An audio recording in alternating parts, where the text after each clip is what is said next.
Very good morning to each and every one of us. We look forward to listen to my presentation, which is going to talk about issues of why it counts to have women in this particular discussion, because the future of women is very pertinent for the development of the nation, countries, economies. But before we go there, it is important for us to note that women issues will only be solved with the participation of men in support of the change that we would like us to have. Now, if you want to go to the future, you must know about the past. The past is about Indira Gandhi, Rajiv Gandhi, the Gandhi family. You talk about West Africa, Winnie Mandela. You talk about Calcutta, Mother Teresa, and that is the past. And therefore, for us to go towards the future, it is important that we must have this in mind so that we can be in a position to have this in continuity. So the women issues are very pertinent if only we can be in a position to understand that change has been of much support to political parties, women, and development of a nation must be started with the decision that we made in different women forums, the political parties across the country, so that we can be in a position to explain the processes why this particular participation of men and women is very pertinent, because we need to understand that for the last 30 years we are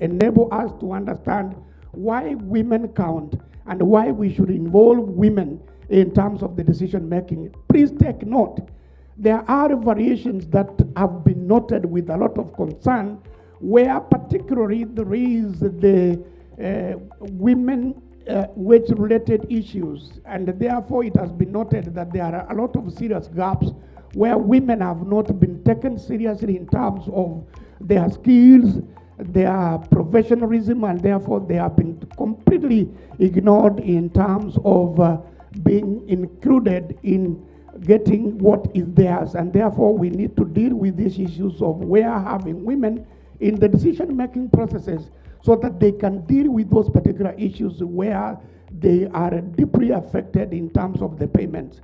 Research has indicated that some of the most educated women talk about in the Tennessee Valley in the US, and many other research institutions and technological institutions, women have not been remunerated, and therefore we need to reject those particular stereotypes which sometimes pin down the women as far as the wage remuneration and support is concerned. And therefore we must ask ourselves, where is the issue and why? So therefore the power relations between men and women, we must be in a position to explain why those relations must be dealt with. It is very important again that we must also have the picture of understanding how they can be in a position to have equal access to the resources. It's quite unfortunate, even if I ask most of our sisters here who are seated here, women do not, and in many African countries, they are not the custodians of resources. Because you cannot talk about change if they do not have equal access to resource management. And therefore we need also to understand how cultural biases can be able to be dealt with, because remember, change is a gradual process. How do we deal with these issues of resource control? Because most of the resources are in the hands of men, and therefore if the resources are in the hands of men, how do you divert those particular resources? These cultural biases traditional, cultural, we need to deal away with them. And of course, in this particular case, women in many cases are not, more importantly, dealt with in terms of having the issues that can deal with the issues of policies that can be able to intervene, so that the policies that are being made at the Rock Sabah, the women groups, the members of parliament have a very pertinent role in order to ensure that the policies of our country in terms of decision making, what is the quota system? In the Kenyan government, we have a constitution which talks about a third gender rule, a third gender rule where each and every organization, they must make sure that the policies that they have those particular rules and regulations that talk about what is the percentage of women that are supposed to be in those particular organizations. Have you employed a third of the women? Because even if you talk about women and decision making, even if you talk about the future of women, you must be in a position to deal with the policies of the country, the county governments, the countries, institutions, organizations, policies. And therefore, if we can be able to do that, then we are good to go.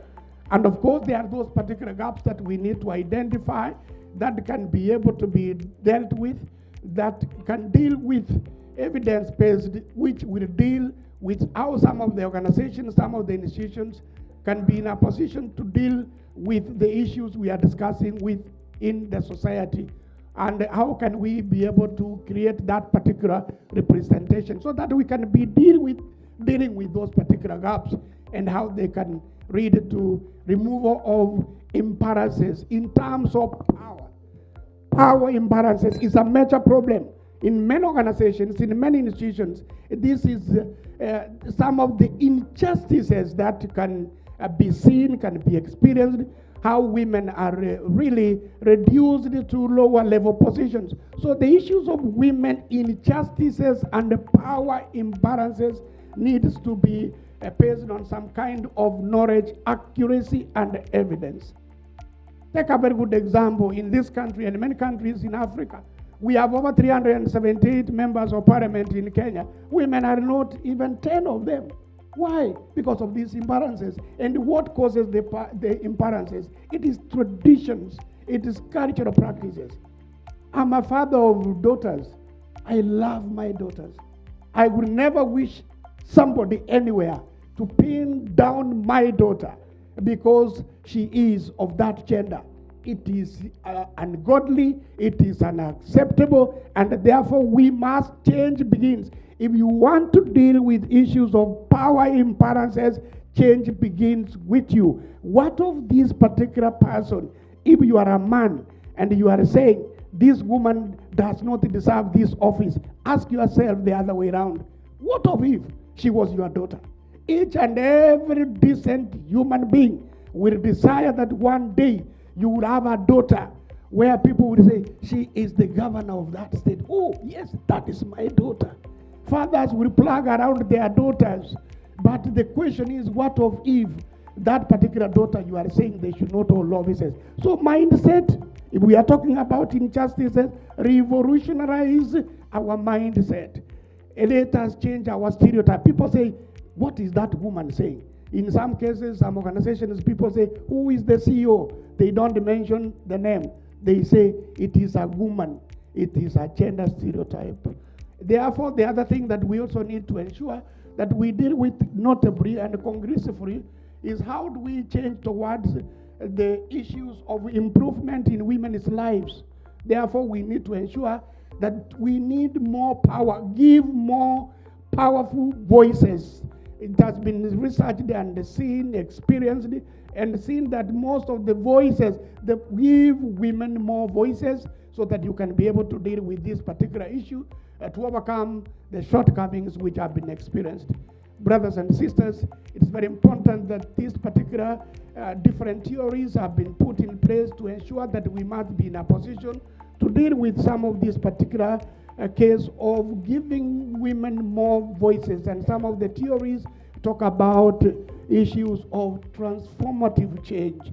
You cannot allow women to go forward. You cannot change the status of women. So therefore, we need to have the structures that can be able to speak to that. We must ensure that we can become effective, and we must have what you call the institutional frameworks to deal and talk about the issues openly with each and every issue that counts. And more importantly, it is very important for us to note that there is need for women and girls to have opportunities where boys and girls have been, men and boys have been for many years been really given those particular opportunities. And therefore it's a high time that we can talk about what we call equal treatment.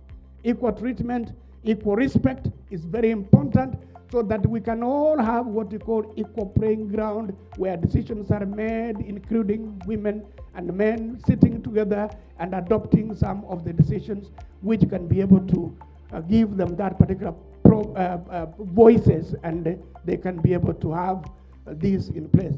And therefore the presence of women is also very, very important, particularly the women who have been marginalized. We need a representation, and ensure that we have to realize and ensure that women in many countries, particularly the Kenyan government, have been somehow rising in terms of figures, and many of the studies have indicated that this particular gender realization in decision making can only be achieved through what we are discussing here today, as the people who can be in a position to raise these issues and talk about them competently, effectively, to the point where we can really start working and listening to each other. And therefore, the access to positions, when we talk about decision making, the future of women is about having access to positions. That is where the decisions will be made. That is where employment opportunities will be discussed. That is where the decisions on who to get the scholarship will be discussed. That's where the gender role in terms of what constitutes the position in terms of resource allocation, that is where it counts. That is where it counts when we will start talking about that women who have lower pay. That is where it counts. So therefore, women must have a process, a part, a policy to make the decisions that can affect their lives. We have great women who have been part and parcel of this journey. And when you look at, I was really going through some of the literature in parts of Sri Lanka, Singapore. Most of the women in financial institutions have been able to make really a breakthrough, and therefore when you have women in positions, it must start the composition, what we call the power composition of where women can be able to make decisions that affect their lives. It's only you and I who can not only understand that women can only be made more effective in decision making, so that they can become capable, they can develop the capacities to mobilize resources that can enable them to transform their lives, the economic decisions, the political decisions, so that they can pursue the agenda of the issues that affect them. They say you cannot reap a pair hand, and therefore a stitch on time saves nine. If a stitch on time saves nine, therefore women must be part and parcel of the decision making, so that they can be able to navigate the power relations that affect them economically, socially, politically, so that they can be able to improve their lives for the days to come. And therefore it's very important that they need to have what we call the gender balance that can enable them to have the issues that deal with and affect them in terms of power sharing. It is about advocacy. And therefore, in many cases, we have seen and we have heard very bad stories where these issues have not been adopted, have not been implemented. So we need the gender balance, and that particular gender balance would only come out of policy issues, and therefore the county governments, the national governments, institutions of higher learning, research institutions, non-governmental institutions, community-based organizations, youth institutions, and many other. And even including and not limited to what we call the religious institutions. We must be in a position to ensure there is the gender balance. I don't want to venture into issues of religion, but there are those particular groups whereby women have not been access to even religious related issues. That is a topic I don't want to discuss, but there must be a balance if we want to have a society of that particular nature. And therefore, finally, friends, we need to understand that the decision making is very, very imperative in order to ensure that there is a trend towards the improvement of these particular groups of people that we are dealing with. And therefore, what that requires that we must have the change that will require the women as professionals, qualified professionals in the relevant contributions that will require that we have those particular institutions so that they can have the quota system in order to deal with the issues of administration, in order to deal with the issues of balance, the imbalance that becomes more pronounced in the higher level. It will be of much help to us towards the future. In politics, it's very clear. In East and Central Africa, many years back, the Universal Declaration, Article 13, has clearly spelled out how we can be able to deal with these issues. These are many, many years ago, 1948. Remember the Universal Declaration. And where we are today is over 70 years down the line, 60, 70, actually 70 years. But what have we done from the Universal Declaration? So women's participation in politics is key because that is where the decisions will be made. And therefore, we will only be in a position to achieve that change if women can be given that particular opportunity. And there is what you call the underrepresentation. In many cases, by the political parties, I have seen in many cases, people who have been in a position. I was a student in many parts of India many years back. We used to have very strong women from the Gandhi family, talk about Chaya Rita and the rest. Some of them have fought their fight and they have gone. But therefore the question is, what about the struggle that we have on some of these particular women? How do we ensure there is this more promotion in women in different organizations? And therefore, it's very important that we need to understand how promotion is being done, what are some of the struggles in politics. Issues of inequality is still really pertinent, and we need to ensure that we can be able to talk about it and some of the organizations and institutions. And therefore, we need also to ensure that there is inclusivity in terms of the decision making in politics in different levels as far as the studies are concerned. We also need to ensure that some of the women who are part and parcel of those particular institutions, women are their own enemies. Please take me positively. In many organizations, in many institutions, some women, if we want change to take place, women have been found, particularly, let me talk about Africa, women pull other women down. And therefore, you need to ensure that there is engagement which is positive in politics and so on and so forth to ensure there is equality and balance across the regions that women represent these other groups of people. And therefore, we must reclaim, we must have women to claim the representation. Take that positively. Women must reclaim. That is yours. You must get it. That's what it means, that the third gender rule must be of much help to us. And finally, as I conclude, it's very important that we need to ensure that houses of different levels in terms of constitution have enacted the policies that can be of much help to us. And therefore, the political parties must be in a position to undertake the public the public procedures and policies that can be able to deal with the women issues. Friends, can be done, not tomorrow, but now. And if we have to do that, we must be in a position to have the political arena. The political arena is through where we can come up with the policies that can be able to transform the nations. And therefore, what are some of these particular outcomes? We have not gone beyond the Sustainable Development Goals. As a country, we have to ensure that leadership at all levels, at research institutions, academic institutions, political institutions, all institutions must be in a position to have the leadership where they can be able to fight for the women. It's about the issues of increasing the level of participation in governance.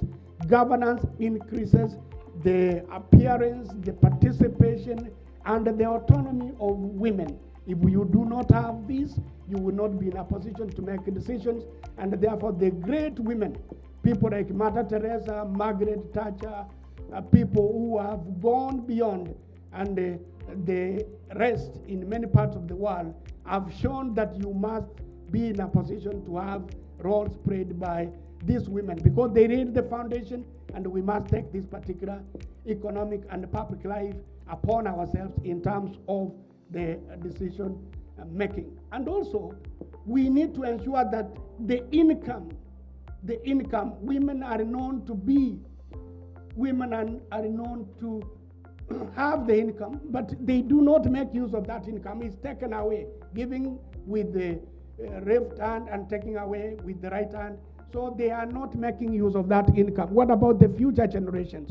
What about the issues of women and the decision making? So therefore, there must be equal participation of men and women. And I was discussing with some of you yesterday, we need to campaign, the men who are here, we need to see that in the next conference, we have a particular representation of women, so that people don't say, this is a women conference.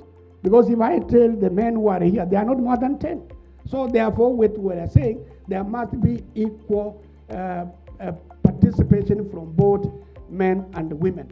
And therefore, if we can be able to do that, then we can be able to ensure that we must also be functional. Functionality.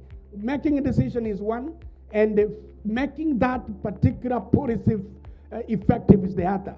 So the proper functionality of decision making is to make it, you can have policies, but they are not functional. Therefore, we must ensure that there is women participation in decision making at all levels, so in different quarters, and of course we can be in a position to ensure that this works in politics, in many recruitment agencies, in many other proposed arenas, to ensure that that becomes functional in many, many ways. Finally, the erection of women to different levels must be also supported by having more women being elected, and therefore we have to deal with the gender issues, a third role, and also we must deal with the traditional cultural practices which must be in a position to tackle the issues of women, issues of ethnicity, issues that deal with culture, that women have a role within the four corners of the house. So there are difficult issues that deals with cultural, racial, ethnicity, and the family issues which must be dealt with in that particular issue. So we need to have these long-lasting issues of this nature, and we must also ensure that women as young and the old must be able to be included in decision making at different levels, so that they can be able to understand. Therefore, the aspect of this is, do they understand what is needed? Having written documents is good, but therefore the question is, do they understand? Remember, these particular individuals, politics is a struggle. Women become effective in their life if they are empowered. We must be able to reduce issues that deal with economic disparities. Political disparities come with issues that affect women, and more importantly, where they have been segregated in many countries on health issues and so on and so forth. So it is possible that women can rise to the positions if, more importantly, we increase the chances of education in terms of quotas, they participate. The empowerment of women participation, the empowerment of women decision making starts with having a change and the chances in education. If that can be done, then we can have women standing and prioritizing their issues because they have been academically empowered. Nelson Mandela said, South Africa will never be free unless everybody is free, and more importantly, the girl child is free from torture. And that's why the presentation in the morning, you talk about women in Assam. I was there many years ago, 35 years ago. You can see it because they are academically reduced, and therefore the only thing they can do is to engage in that particular. What about the societal norms? That is another thing that we deal with. this is a woman, so she has no voice. Societal norms still remains an impediment. We need to deal with those particular societal norms where people feel and see that women have serious issues. So these norms have to be dealt with. I personally, I always give myself an example. I was so much privileged. My mom, may her soul rest in peace. Were it not for my mom, I should not have gotten studies which really costed me because she had to break away from the norms, and she was a pillar to me. And therefore, I understand what I'm saying when you talk about the societal norms. We need to ensure that they can be in a position to be dealt with. And of course, we also need to address the issues of reducing poverty. Poverty is an impediment. If there is something that you must fight with by all cost and all front, it is the poverty. Poverty is a cancer. Poverty is a disease which we need to, because remember, if you talk about the decision making, we cannot achieve that unless and until there is reduction of poverty at all levels, so that we can be able to ensure that women have been empowered in terms of their saving, so there is increment in economic pace. And if that can be done, the better. Thank you so much. It's a great pleasure and a privilege to be with you. I support women. That is my clarion call. I support women to their other. I always tell people, touch my daughter, you have touched my heart. You will see fire.